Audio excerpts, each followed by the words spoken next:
सच बोलो शाजिया, ऐसा है कि नहीं है? कभी मेरे भाई ने तुम पर हाथ उठाया कि नहीं? कम से कम अपना झूठ तो मुझ पर मत डालो। पहले भाईजान से झूठ बोला, फिर अपनी बेटी से झूठ बोला। भाई शाजिया, जैसे तुम इस घर से भागी थी, कोई भी खैरतमंद इंसान होगा उसको गुस्सा तो आएगा ना। भाईजान को भी इसी वजह से तुम पर गुस्सा था। तुम्हारे बाप ने तो मिलने भी नहीं दिया, और इनके झूठ की वजह से मेरी सारा बिन मां पली है। नाना मियाँ, याद करें आप। लोग आखिरी उम्र में आके सठिया जाते हैं, क्या ढंग से याद होगा अब इन्हें। तुमने कहा था ना कि तुम्हारे अब्बा तुम्हारी और मेरी शादी के खिलाफ है, शादी नहीं करने देना चाहते। तो बस फिर क्या ये समझना गलत है कि इन्हें मौका मिला तो तुम्हें और मुझे अलग कर दिया? अब्बा जी बूढ़े हुए हैं ना, मैं तो नहीं हुई। मुझे क्या कहा था फरहत तुमने, बता? यही कहा था ना कि अपनी बच्ची को ले जाओ, मजहर गुस्से में मार देगा उसे। यहाँ से ले जाओ, ये शहर तक छोड़ दो, ये कहा था कि नहीं कहा था? अरे भाईजान, गुस्से में एक्सीडेंट करवा के आए थे ना, बताएं उसको। आप गुस्से में थे ना? अरे मैंने तो तुम्हें यहाँ तक कहा था कि भाईजान का गुस्सा ठंडा हो जाने दो, फिर वापस आ जाना, लेकिन तुम तो आ जाई हो 20 साल के बाद। तुम्हारे अब्बा जान आए, क्या कुछ कह दिया, लेकिन मैंने तो किसी को कुछ नहीं कहा कि बात आगे ना बढ़े। अब्बा जी, आपने यही सुना था ना? हाँ, मैंने बिल्कुल यही सुना था। ये तो नहीं कहा था मैंने कहा था आप लोगों के लिए मर गई।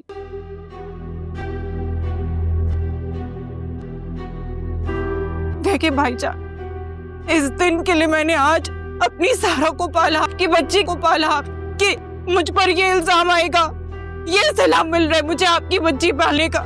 इससे तो बेहतर था कि आज मैं गाड़ी से टकरा कर मर जाती। अब्बा जी, मेरा ख्याल है कि हमें अब जाना चाहिए, चलो। नहीं नाना मियाँ, प्लीज याद करने की कोशिश करें। अरे नहीं नहीं, बैठे, सुबह तक बैठे, 2-3 दिन तक बैठे। मेरी बुरी फूटी किस्मत कि मुझे आज इस दिन के लिए जिंदा रहना पड़ा है। सही है, नाना मियाँ याद कर रहे हैं ना, तो हम 2-3 दिन रुक जाते हैं। क्या मसला है, उनको थोड़ी देर आराम से बात याद करने देते हैं। तुम्हारा दिमाग ठीक है? हम नहीं रुक रहे इधर, चलो यहाँ से। मम्मा, ये जितनी जरूरी बात है ना, हम लोग जा भी नहीं सकते, हम रुकेंगे। मैं जितना जानती हूँ नाना मियाँ को, वो ये वाली बात अधूरी नहीं छोड़ेंगे, है ना? भाईजान, जो भी हो, आपकी बहन हमेशा आपके साथ रही, इज्जत से रही, और आगे भी रहूंगी।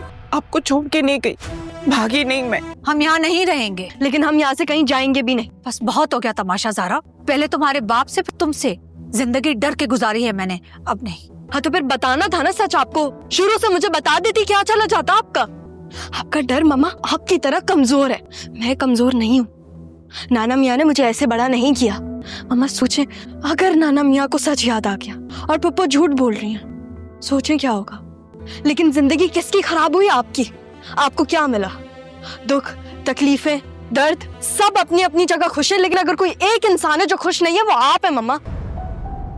वहां जाके आपको क्या मिलेगा? यहाँ आपको आपकी बेटियां मिलेंगी। क्या ये काफी नहीं है आपके लिए? अब्बा कहाँ है? ऊपर। अब्बा, अब आएगा मजा जब मम्मा पप्पो से डायरेक्ट जवाब मांगेंगी। मेरा काम तो हो गया। शाजिया, 1 मिनट रुको। 20 साल बहुत होते हैं मजहर साहब, आप रोकने का इख्तियार खो चुके हैं। इख्तियार तो बहुत है मेरे पास, अभी तक निकाह में हो तुम। मैंने निकाह में हूँ और पहली बीवी हूँ, ना भूली हूँ ना भूलने दूंगी। जाने कितने ही गिले हैं मुझे तुमसे, रोज एक गिला भी करूं तो तुम्हारी तरफ सदियों का हिसाब निकलता है। ये क्या किया आपने अब्बा जी? ये क्या किया? मुझसे सब कुछ छीन लिया, क्यों? तुम्हें लगता है कि मैं झूठ बोल सकता हूँ? आप मेरी मजहर से शादी के पहले दिन ही खिलाफ थे। किस तरह की बातें कर रही हो तुम? क्या तुम्हें याद है कि किस तरह ज़ारा को सीने से लगाए हुए तुम मेरे पास पहुंची थी? किस हालत में आई थी तुम मेरे पास? या तुम्हें मैं ये भी याद दिलाऊं कि तुमसे क्या कहकर उसने वहां से भेजा था। उस वक्त मैं सिर्फ अपनी बेटी को बचाना चाह रही तो थी। मैं भी तो अपनी बेटी को बचाना चाह रहा था। लेकिन सारा तो जिंदा थी। वो किसके मरने की बात करी थी, थोड़ा तो याद करें आप। जो मुझे याद था वो मैंने बता दिया। हो सकता है उसने आपकी बेटी मतलब मेरे मरने की बात की और आप कुछ और ही समझ बैठे। सारी जिंदगी मैं अपने शौहर से, घर से, बेटी से दूर ही रही। मेरी वजह से दूर रही। तो मजहर की बीवी तो तुम अब भी हो, रह लो यहाँ। मैं यहाँ नहीं रहना चाहती। और वो यहाँ से जाना नहीं चाहती। इस बात को तुम जितनी जल्दी समझ जाओ तुम्हारे लिए बेहतर होगा। ये नहीं हो सकता। मैं उसे यहाँ नहीं छोड़ूंगी, बल्कि मैं अपनी दोनों बेटियां लेकर जाऊंगी। चाहे कुछ हो जाए, कहीं भी चली जाऊंगी, दोनों को नहीं छोड़ूंगी। मैं नहीं जानता कि तुम्हारी बेटियां तुम्हारे साथ जाएंगी या नहीं, मगर मैं आज ये बात जान गया हूं। तुमने मुझे कसूरवार ठहरा दी। 20 साल जो शख्स तुम्हारे दुख दर्द में शरीक रहा, तुमने उसे कसूरवार ठहरा दी। यानी गलती मेरी थी। मैं नहीं समझा कि वो औरत मुझे क्या समझाना चाह रही थी। बच्चे ऐसा नहीं है। अपनी औलाद को बचाने के लिए जो मैं कर सकता था वो मैंने किया। अगर मेरी गलती है माफ कर देना मुझे।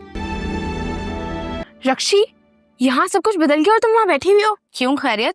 आदिल ने शादी से मना कर दिया है क्या? अरे शादी करेगा किससे? यहाँ एक जैसी 2 आ गई हैं। क्या कह रही हो नाजी? सीधा सीधा बोलो, क्या कहना है? जिसने तुम्हें थप्पड़ मारा था ना और तुम्हारी जिससे मुनव्वर से शादी करवाई है, वो सारा नहीं है। नाजी, मैं फोन बंद कर रही हूँ। फजूल बकवास करना बंद करो। अरे तुम्हें पता ही क्या है यहाँ क्या चल रहा है सुबह से? हाँ तो मेरा दिमाग क्यों खराब कर रही हो? जो सीधी बात है वो बताओ। अच्छा मेरी बात सुनो, मामा का एक्सीडेंट हो गया है। क्या? कब? तुम्हारे घर से आते हुए। तो तुम मुझे अब बता रही हो? मम्मा कहाँ है? आदिल ने मुझे बताने से मना किया था, लेकिन तुम्हें फिर भी बता रही हूँ मैं। तो अब क्यों बता रही हो? यार आदिल कब आया? आज सुबह आया और अपने साथ गिफ्ट भी लाया है। हंसी, क्या बोले जा रही हो यार? ये नहीं पूछोगी तोहफे में किसको लाया है? कौन आया है? सारा की ट्विन सिस्टर जारा और मामू की पहली बीवी शाजिया मामी। जिसने तुम्हारी शादी मुनव्वर से करवाई है वो सारा नहीं है, जारा है। और जिसने मुझे थप्पड़ मारा है वो जारा है।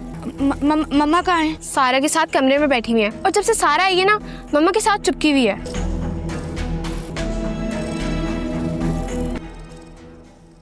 पापा आप टेंशन मत लीजिएगा, आप आराम करें। आपकी तबीयत वैसे ही खराब है, कहीं और खराब ना हो जाए। देख लिया ना तुमने अपनी माँ और नाना की हरकतें।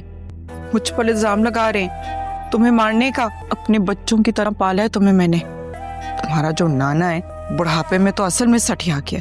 कैसे कैसे इल्जाम लगा रहे हैं मुझ पर। तुम्हारी माँ तुम्हें खुद छोड़कर गई थी और सारा इल्जाम मुझ पर डाल रहे। नहीं पापा आप ऐसा मत सोचें, आप बहुत अच्छी हैं। लेकिन तुम्हारी माँ और नाना ने तो मुझे बुरा बना दिया ना मेरे भाई और बच्चों के सामने। वैसे तुम्हारी माँ ने क्या कहा मेरे बारे में? तुम्हें कुछ बताया तो होगा ना? पापा वो तो कसम से मुझे नहीं पता था कुछ। जारा वहाँ पे हैदराबाद आई थी, तब मुझे पता चला था कि वो मेरी मम्मा है और जारा मेरी बहन है। तो वो जो जारा है वो यहाँ थी और तुम वहाँ थी? जी पापा। वैसे कुछ तो बताया होगा ना तुम्हारी माँ ने? कुछ कहा होगा मेरे बारे में जरूर। नहीं पापा, कोई बात तो नहीं हुई। वैसे तुम छोड़कर क्यों गई थी हमें? पापा उन्होंने कुछ ऐसा नहीं बोला। मैं आती हूँ जरा, मैं आती हूँ। अब आएगा मजा।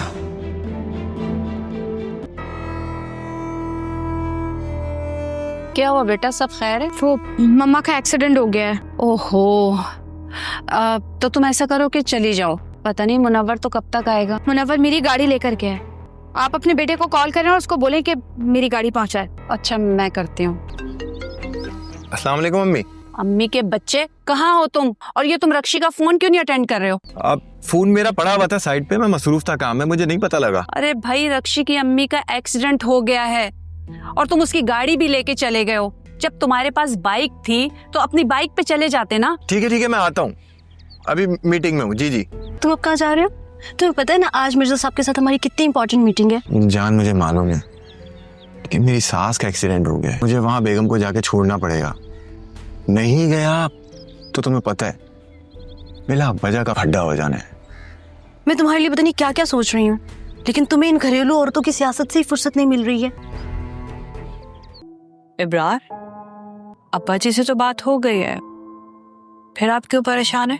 हाँ अब्बा जी से बात तो हो गई है, लेकिन मुराद कराची में नहीं है और शायद आज इन लोगों को वहीं रुकना पड़े। एक बात कहूँ इब्रार, अब शाजिया वहाँ चली गई है तो क्या जरूरत है वहां से कहीं और जाने की? कहाँ जाएंगी?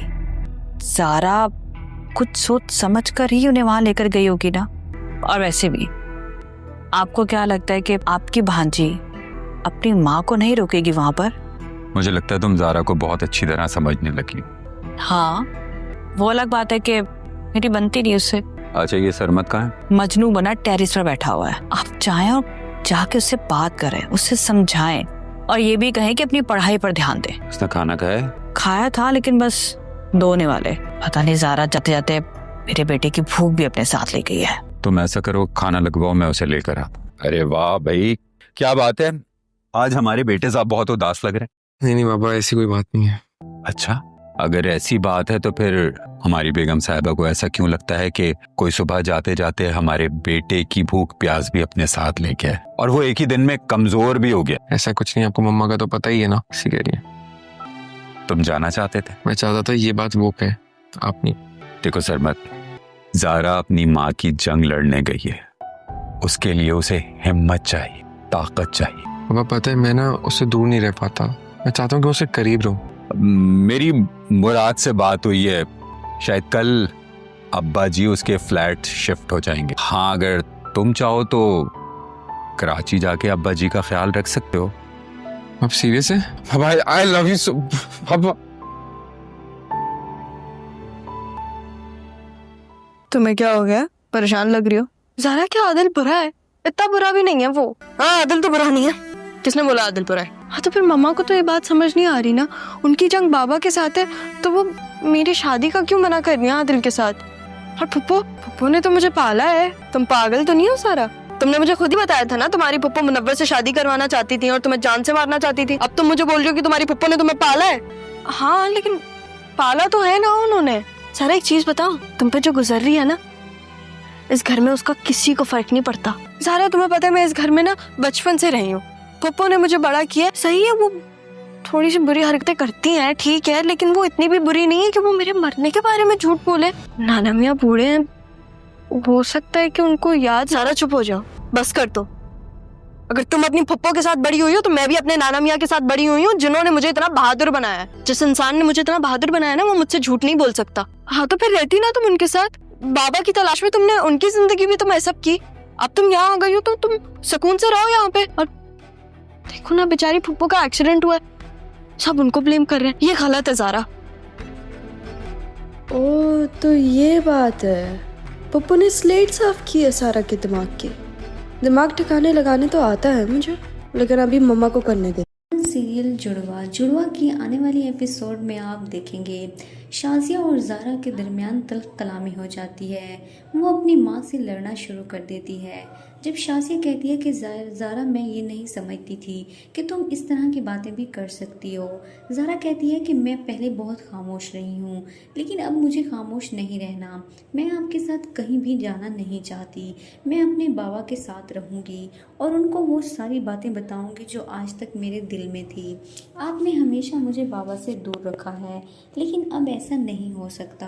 मैं किसी भी कीमत पर उनसे दूर नहीं जाऊंगी। मैं हमेशा अपने बाप के लिए तरसी हूँ, लेकिन अब जब मौका मिला है कि मैं उनके साथ रह सकूँ, तो आप मुझे उनसे दोबारा अलग करना चाहती हैं। ज़ारा वहाँ पर सारी हदें ही क्रॉस कर लेती है। वो अपनी माँ को ऐसी ऐसी बातें कहती है जो कि ज़ारा को नहीं कहनी चाहिए थी। उसकी माँ ने उसके लिए इतनी मुश्किलात झेली, लेकिन ज़ारा को इस बात का एहसास तक नहीं होता। वो अपनी माँ से साफ लफ्ज़ों में कह देती है कि मैं यहाँ से नहीं जाना चाहती, और कहकर वहाँ से चली जाती है। दूसरी तरफ आप देखेंगे कि शाजिया रिफत के पास आती है। वो रिफत से कहती है कि तुम जिन ख्यालों में हो मुझे सारा पता है। मैं कभी भी तुम्हारी ख्वाहिश पूरी नहीं होने दूंगी। बेशक मैं यहाँ से चली जाऊँ, लेकिन मेरी बेटियाँ भी यहाँ पर नहीं रहेंगी, और मेरी बेटी की शादी किसी भी कीमत पर तुम्हारे बेटे से नहीं होगी। तुम कुछ भी कर लो, कितनी भी कहानियाँ गढ़कर सुना लो, कितने हथकंडे इस्तेमाल कर लो, लेकिन मेरी बेटी की सारा की शादी किसी भी सूरत पे आदिल के साथ नहीं होगी। रिफत इस बात सुनकर परेशान हो जाती है, क्योंकि वो सारा की शादी आदिल से करना चाहती है ताकि वो मज़ीद इस घर में मजबूत हो सके। रिफत बहुत ही कहानियाँ बना कर सुनाती है, लेकिन उसकी बात पर वो शाजिया बिल्कुल भी यकीन नहीं करती, क्योंकि शाजिया बहुत अच्छे से रिफत को जानती है। लेकिन सारा तो खुद चाहती है कि उसकी शादी आदिल से हो जाए। जहाँ पर ज़ारा अपनी माँ के खिलाफ हो गई है, वहाँ पर सारा भी अपनी माँ के ही खिलाफ हो जाएगी। दूसरी तरफ आप देखेंगे कि रिफ़त दोबारा से मज़हर साहब का ब्रेन वॉश करने में कामयाब हो चुकी है। वो मज़हर साहब को ऐसी ऐसी कहानियाँ बताती है कि वो उस पर यकीन कर लेते हैं। पहले जो कि शाज़िया की बातों पर यकीन कर रहे थे, लेकिन रिफ़त की कहानियाँ सुनकर वो उस पर यकीन कर लेते हैं। अब उनको शाज़िया की सारी बातें झूठ लग रही हैं और उनको लगता है कि उनकी बहन ही सच बोल रही है। जब उनके माइंड का पता उनकी बीवी को चलता है तो तब सलमा उनसे कहती है कि आप होश के नाखून लें। जिस वक्त आप हॉस्पिटल में थे उस वक्त शाज़िया भी हॉस्पिटल में ही थी और इस बात का नहीं पता कि कौन झूठा है या कौन सच्चा है। अभी ये बात क्लियर नहीं हुई। आप शाज़िया को झूठा नहीं कह सकते क्योंकि सलमा को भी शाज़िया ही सच्ची लग रही होती है। बेशक सलमा उसकी सौतन है, लेकिन उसके बावजूद सलमा एक बहुत अच्छे दिल की मालिक है और वो किसी के साथ भी ज़्यादती नहीं होने देती। यही वजह है कि उसने हमेशा सारा को अपनी बेटी समझा और माँ की तरह ही उसे प्यार दिया, कभी भी उसे अपनी सौतेली बेटी नहीं समझा। और यहाँ पर भी वो बहुत ही खूबसूरत किरदार अदा कर रही है। सलमा मज़हर शाह को बहुत समझाने की कोशिश करती है और इसी वजह से मज़हर शाह भी बहुत ही कश्मकश में है कि आखिर वो किस पर यकीन करे और किस पर यकीन ना करे। उसे कुछ भी समझ नहीं आ रहा होता। एक तरफ तो उसे अपनी बहन सच्ची लग रही होती है, लेकिन ऐन दूसरी तरफ उसे अपनी बीवी भी सच्ची लगती है। कभी उसका दिल करता है कि वो शाज़िया की बातों पर यकीन कर ले और दूसरे ही लम्हे उसे एहसास होता है कि रिफ़त ठीक कह रही है, लेकिन दर हकीकत तो रिफ़त झूठ बोल रही है।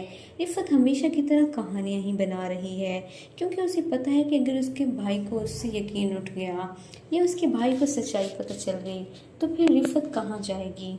इसी वजह से वो दोबारा झूठ बोल रही है। जब ज़ारा मज़हर शाह से सारी बातें करती है कि आखिर आप मुझे क्यों छोड़कर चले गए, तो आखिरकार मज़हर शाह की भी ज़बान खुल ही जाती है। वो कहता है कि सब लोग मुझे ही ब्लेम कर रहे हैं, लेकिन कोई भी मेरी सिचुएशन को समझने की कोशिश नहीं कर रहा। मैं किस कुर्ब और अजियत से गुजरा हूँ ये किसी को भी नहीं पता। आखिर तुम्हारी माँ मुझसे वापस आकर क्यों नहीं मिली? अगर उससे कोई झूठ भी बोला गया था तो वो मुझे छोड़कर क्यों चली गई? उसे चाहिए कि वो मुझे छोड़कर कभी भी ना जाती और मैं तो उसको लेने के लिए उसके पीछे भी गया था, लेकिन तुम्हारे नाना ने मुझसे बहुत बड़ा झूठ बोल दिया, एक ऐसा झूठ कि मैं जिसको बता भी नहीं सकता। और उसके बाद वो इस शहर को ही छोड़कर चले गए। तुम्हारे नाना की वजह से मैं तुम्हारी माँ से दूर हो गया। व्यूअर्स, आप देखेंगे कि यहाँ पर ज़ारा अपने नाना को सपोर्ट करती है। वो कहती है कि वो भी तो एक बाप थे, जिस तरह आज आप एक बाप हैं। आप इस बात को अच्छे से समझ सकते हैं, एक बाप अपनी बेटी को कैसे तकलीफ़ में देख सकता है। यही वजह है कि मेरे नाना अबू ने झूठ बोला होगा। व्यूअर्स, आप देखेंगे कि यहाँ पर मज़हर शाह का भी कसूर नहीं लग रहा क्योंकि उसने तो शाज़िया को पाने की तमाम कोशिशें की थी। जो सबसे ज़्यादा कसूर है वो सिर्फ़ और सिर्फ रिफ़त का है, जिसकी वजह से दोनों मियाँ बीवी एक दूसरे से दूर हो गए और मज़हर शाह अपने बच्चों को तरसता रहा और ज़ारा अपने बाप को तरसती रही। ये सब कुछ रिफ़त की वजह से ही हुआ है और रिफ़त को ही सख्त से सख्त सज़ा मिलनी चाहिए। सारा और आदिल रिफ़त को लेकर हॉस्पिटल से वापस आ रहे होते हैं क्योंकि रिफ़त तो बिल्कुल भी बीमार नहीं होती, उसने सिर्फ़ और सिर्फ बहाना लगाया होता है। इसी वजह से उसे डॉक्टर जल्दी छुट्टी दे देते हैं। जब वो वापस आ रहे होते हैं तो सारा और आदिल तो आगे बैठ जाते हैं, पीछे शाज़िया को रिफ़त के साथ बैठना पड़ जाता है, जो कि शाज़िया को बिल्कुल भी गवारा नहीं होता। और रिफ़त, जो कि अपनी ड्रामाबाजी में पहले ही मशहूर है, वो ऐसे ऐसे ड्रामे कर रही होती है कि शाज़िया से बर्दाश्त ही नहीं होता। रिफ़त बार बार चाहती है कि वो किसी भी तरह से शाज़िया के दिल में जगह बना ले और जितनी भी बातें थी उसको किसी न किसी तरह से कवर कर ले और अपनी झूठी कहानियों से शाज़िया के दिल में जगह बना ले। यही वजह है कि वो जानबूझकर बीमारी का बहाना करती है और शाज़िया के कंधे पर सर रख लेती है। वो कहती है कि मेरी तबीयत ठीक नहीं है। शाज़िया इस बात से बहुत ही इरिटेट होती है क्योंकि वो तो रिफ़त की शक्ल ही नहीं देखना चाहती। रिफ़त की वजह से उसकी सारी की सारी ज़िंदगी तबाह और बर्बाद हो गई। उसने पूरी ज़िंदगी अपनी बेटी और हस्बैंड के बगैर गुजारी और उसकी दूसरी बेटी अपने बाप को तरसती रही, तो अब वो रिफ़त को बिल्कुल भी पसंद नहीं करती। लेकिन रिफत बार बार उसके करीब आने की कोशिश करती है। जब रिफत शाजिया के कंधे पर सर रखती है तो शाजिया बहुत ही बुरा मुंह बनाती है। वो उसे रोकना तो चाहती है लेकिन अपने अच्छे दिल की वजह से नहीं रोक पाती। उसे लगता है कि शायद वहाँ कहीं इसकी तबीयत कहीं ख़राब ना हो। जब सारा ये देखती है तो उसे पता चल जाता है कि उसकी माँ इरिटेट हो रही है। तभी वो कहती है कि फूफो आप सीधी होकर बैठ जाएं, कहीं आपके बाजू में दोबारा दर्द ना हो जाए। रिफत सीधी होकर तो बैठ जाती है लेकिन उसके दिल से अभी तक ये बात नहीं जा रही कि शाजिया ज़िंदा कैसे है और शाजिया यहाँ तक कैसे पहुँची। यही वजह है कि वो सारा से कहती है तुमने अपनी माँ को कैसे ढूंढा, और वो शाजिया से भी कहती है इतने लंबे अरसे के बाद तुम्हें ज़िंदा और सही सलामत देखकर मैं बहुत हैरान हुई हूँ। आखिर तुम कैसे वापस आ गई और तुम कैसे ज़िंदा हो, हमें तो लगा था तुम मर चुकी हो।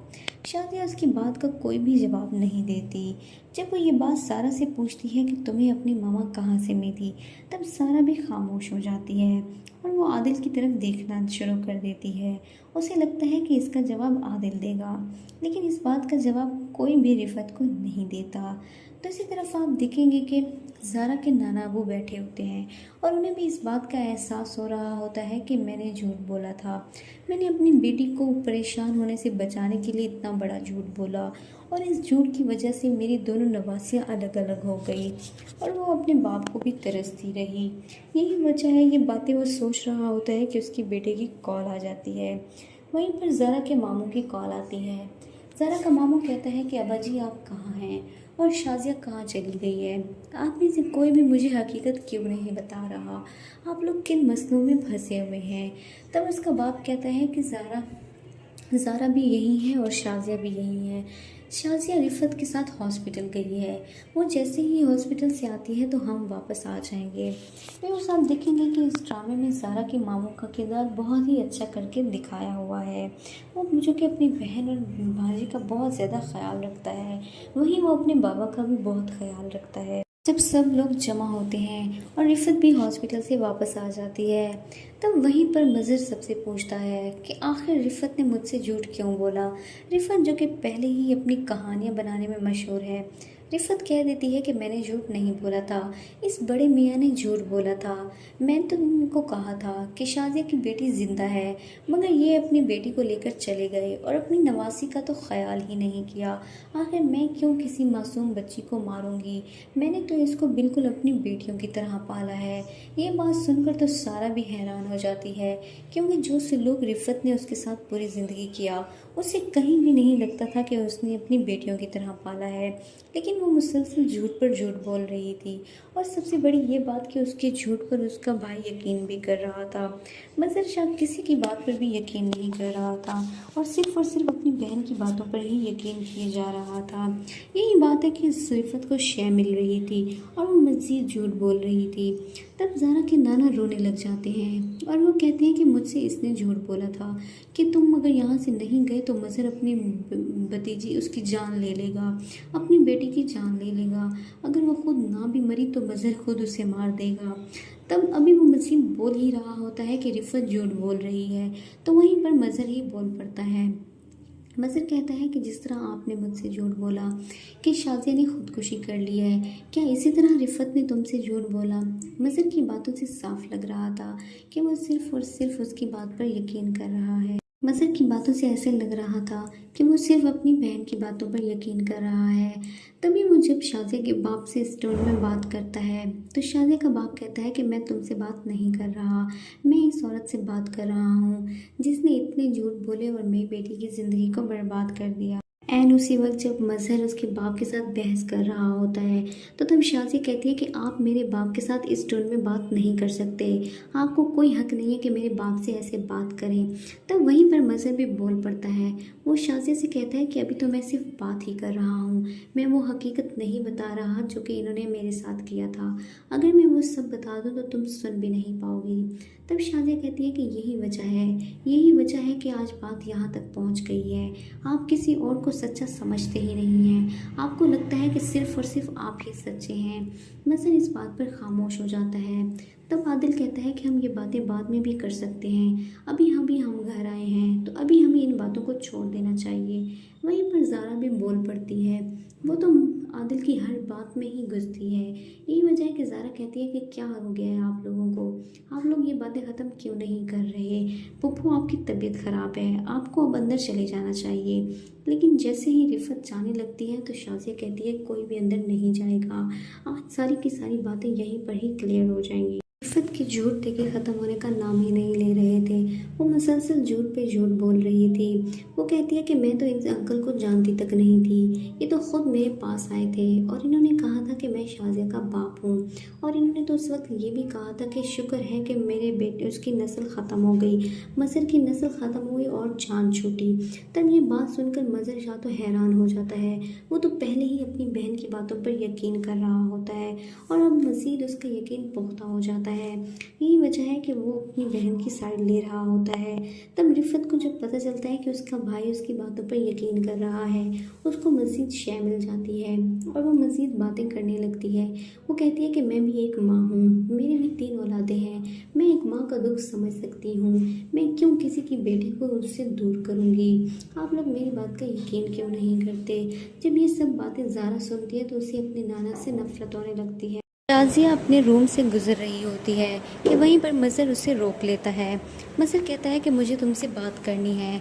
तब शाजिया कहती है कि 20 साल बहुत होते हैं किसी भी बात को करने के लिए, अब तुम कोई भी बात करने का हक खो चुके हो। तो मज़हर उसे कहता है कि तुम मेरी बीवी हो, तुम अभी भी मेरे निकाह में हो, इस बात को तुम मत भूलो, मैं तुमसे कोई भी बात कर सकता हूँ। तब शाजिया कहती है कि मैं आपकी बीवी ज़रूर हूँ मगर पहली बीवी हूँ। शाजिया जब ये बात कहती है तो उसका इशारा इस तरफ होता है कि तुमने दूसरी शादी कर ली थी। व्यूअर्स आप देखेंगे कि शाजिया उसे कहती है ना तो मैं ये बात भूलूंगी और ना ही तुम्हें भूलने दूंगी, मैं तुम्हारी पहली बीवी हूँ और ये हमेशा याद रखना, तुमने मेरे बाद दूसरी शादी कर ली थी। तब मज़हर शाजिया वहाँ से चली जाती है और मज़हर सोचने लगता है कि मैं एक गिला उससे करता हूँ और उसकी तरफ सदियों का हिसाब निकल आता है। लेकिन मज़हर वहीं पर मुस्कुराने लग जाता है। उसे लगता है कि मामलात उसके हाथ में है और बहुत जल्द वो शाजिया को मना लेगा क्योंकि वो शाजिया से मोहब्बत करता है और अब वो उसे किसी भी कीमत पर दूर नहीं जाने देगा। दूसरी तरफ व्यूअर्स आप देखेंगे कि शाजिया अपने बाप के पास जाती है और वो अपने बाप से गिले शिकवे करती है कि आखिर आपने मेरे साथ ऐसा क्यों किया, आप मेरी ही खुशियों के कातिल कैसे बन गए। जब आपके पास रिफत आई थी तो आपने क्यों नहीं उसको बताया, या फिर जब आपके पास मज़हर आया तो आपने क्यों कहा कि शाजिया ने खुदकुशी कर ली है, आखिर आपने मेरी खुशियों को कैसे तबाह कर दिया। तब उसका बाप कहता है कि तुम मुझे अच्छी तरह से जानती हो, क्या ऐसा पॉसिबल हो सकता है कि मैं झूठ बोलूँ, मैं कभी भी झूठ नहीं बोल सकता।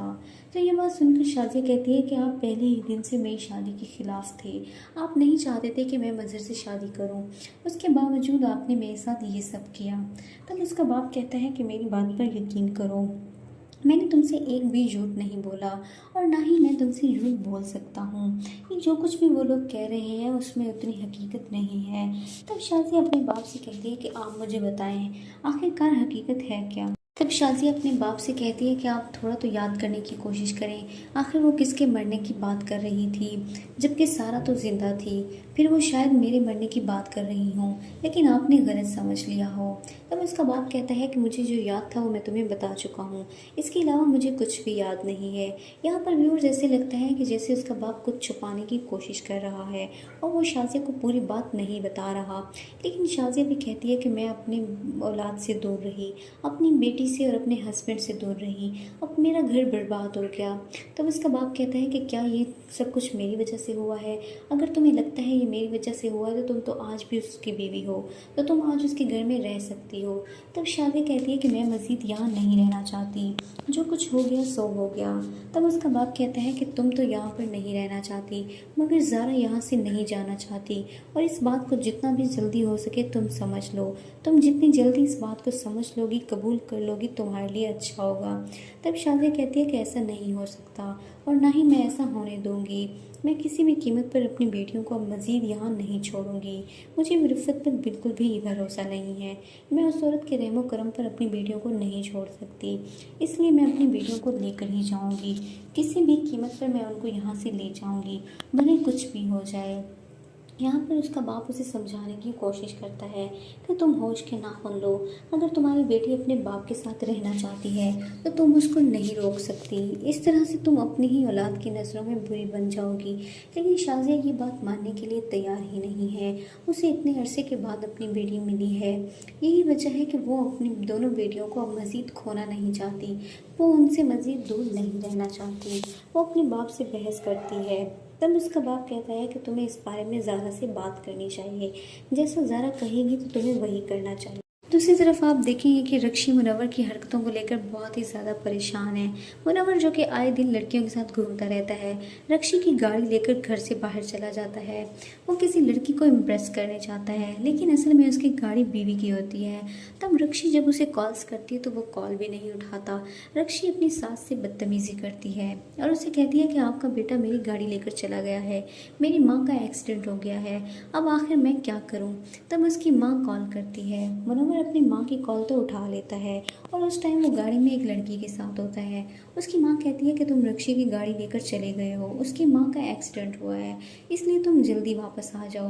तो मुनव्वर कहता है कि मैं अभी आ रहा हूँ, मैं दरहकीकत एक मीटिंग में मौजूद हूँ, जबकि वो बिल्कुल ही झूठ बोल रहा था। व्यूअर्स, आप लोग देखेंगे कि रक्षी के साथ बहुत ही बुरा हो रहा है। जितने जुल्म उसने सारा पर किए उसको हर चीज़ का हिसाब देना पड़ रहा है। रिफ़त अब बहुत ज़्यादा ही परेशान है क्योंकि कोई भी उसकी झूठी कहानियों पर यकीन करने वाला तो नहीं है। व्यूअर्स, आप देखेंगे कि जहां शाज़िया अब अपनी बेटियों को इंसाफ दिलाने के लिए बढ़ चढ़ कर हिस्सा ले रही है, वहां पर रिफ़त भी बहुत कोशिश कर रही है कि कोई उसकी बात पर यकीन कर ले, मगर कोई भी उसकी बात पर यकीन नहीं कर रहा। लेकिन मज़हर शाह अभी भी रिफ़त की बातों में ही आए हुए हैं। उन्हें बिल्कुल भी इस बात का पता नहीं चल रहा कि रिफ़त क्या करना चाहती है। वो अपनी बहन को आज तक नहीं पहचान पाए। उनकी बहन की वजह से उनका घर बर्बाद हो गया, लेकिन उन्हें इस बात का अभी तक एहसास ही नहीं हुआ। वो अपनी बीवी से इतना अरसा तक उससे दूर रहे, सिर्फ और सिर्फ अपनी बहन की वजह से, और अब दोबारा वो झूठ पर झूठ बोल रही है और झूठ बोलते बोलते वो थकती ही नहीं है। यही वजह है कि रिफ़त सबके सामने उस बड़े मियाँ को ही परेशान कर देती है और उन्हें कहती है कि आपने मुझे ये सब बोला था। लेकिन व्यूअर्स, आप देखेंगे कि शाज़िया का बाप किसी भी सूरत ये बात मानने के लिए तैयार नहीं। वो शाज़िया से कहता है कि ये औरत झूठ बोल रही है, मैंने ऐसा कुछ भी नहीं किया था। लेकिन मज़हर तो उसकी बातों में आ चुका है। दूसरी तरफ आप देखेंगे कि मुनव्वर की हरकतें तो दिन ब दिन बढ़ती ही जा रही हैं। रोशी उसे बहुत ज़्यादा कॉल करने की कोशिश करती है, लेकिन वो रोशी की कॉल तक नहीं उठाता। वो अपनी ही मस्तियों में गुम है। ऐसे लगता है कि उसे रोशी में कोई इंटरेस्ट नहीं है। वो दूसरी लड़कियों के साथ घूमता रहता है, आए दिन एक नई लड़की के साथ घूम रहा होता है, लेकिन जितना वो लड़कियों के सामने शो ऑफ करता है उतना उसके पास कुछ भी नहीं है। यही वजह है कि वो लड़कियों के सामने बहुत ज़्यादा शो ऑफ करता है कि मेरे पास गाड़ी है, मेरे पास घर है और तमाम चीज़ें मेरे पास अवेलेबल हैं। लेकिन दर हकीकत असल में तो ये बात है कि वो अपनी बीवी की चीज़ें यूज़ करता है। वो अपनी बीवी की गाड़ी लेकर चला जाता है। जैसे ही रोशी को पता चलता है कि उसकी माँ का एक्सीडेंट हुआ है, वो अपनी माँ के पास जाना चाहती है, लेकिन मुनव्वर की वजह से वो नहीं जा पाती। वो जितनी भी मुनव्वर को कॉल्स करने की कोशिश करती है, मुनव्वर उसकी एक भी कॉल नहीं उठाता। तब रोशी बहुत ज़्यादा परेशान हो जाती है और परेशानी की हालत में अपनी सास के पास जाती है। वो अपनी सास से कहती है कि मैं मुनव्वर की हरकतों से तंग आ चुकी हूँ, आखिर क्या वजह है कि वो मेरी कॉल तक रिसीव नहीं कर रहा। तब उसकी माँ कहती है कि मैं मुनव्वर से बात करने की कोशिश करती हूँ। वो मुनव्वर से बात करती है, लेकिन मुनव्वर तो साफ ही मुकर जाता है। वो अपनी माँ से कहता है कि मैं बहुत ही इम्पोर्टेंट मीटिंग में हूँ, जबकि वो कार में एक लड़की के साथ होता है। व्यूअर्स, आप देखेंगे कि रोशी को बिल्कुल भी वो इज्जत और प्यार नहीं मिल रहा जिसके कि उसने ख्वाब देखे थे। लेकिन जितना उसने सारा को जलील किया था, आज उससे ज़्यादा ही वो अपने हस्बैंड के घर में जलील होती है। मुनव्वर उसे झूठ बोलकर चला जाता है और उसे रोशी में कोई भी इंटरेस्ट नहीं है। यही वजह है कि वो आए दिन नई नई लड़कियों के साथ घूमता रहता है। व्यूअर्स, आप देखेंगे कि किस तरह से रोशी बहुत ज़्यादा परेशान होती है। आप लोगों का इस बारे में क्या ख्याल है? कमेंट्स में अपनी राय का इजहार